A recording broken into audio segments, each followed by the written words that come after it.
It seems to me that if the public only knew how these wrongful convictions and the abuses of the system displaced families and harmed children, they would be outraged and they would want something to be done.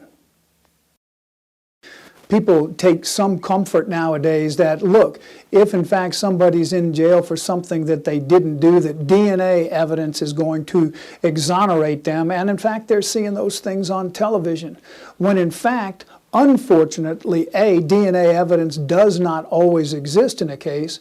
B, if it did, it's often destroyed before a case can be reviewed due to overcrowding in the courts. And I guess more importantly, there are so many people out there convicted based on circumstantial and very weak evidence that never get the benefit of DNA analysis or something that can exonerate them when their conviction was based upon conjecture, speculation, or hopes that they have the right person.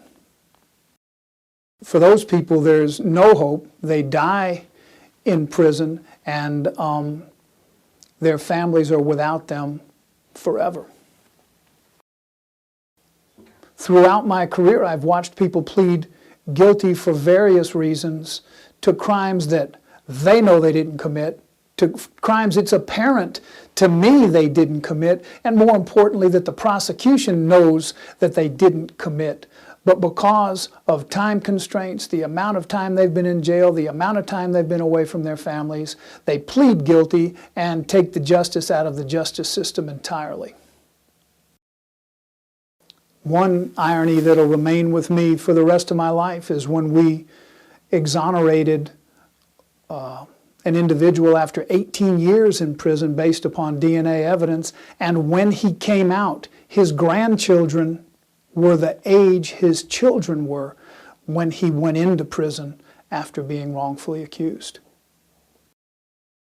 There are flaws in many of the investigative techniques available. For example, when somebody gives a statement, certain law enforcement agencies refuse to record the statement and simply have two law enforcement officers present to memorialize what is said and to give their impressions of the statements that are being made. There has been legislation proposed repeatedly to just have these conversations recorded and to allow the jury to determine what somebody is saying and how they're saying it. But over and over again, the legislature refuses to pass laws requiring it, and the law enforcement agencies seem to fight this sort of procedure, which it seems to me would only make clear what was being said so that a jury could weigh the evidence. It's horrible that we can't get these things passed, and defendants are being convicted and kept in jail because of somebody's perception as opposed to what was actually said.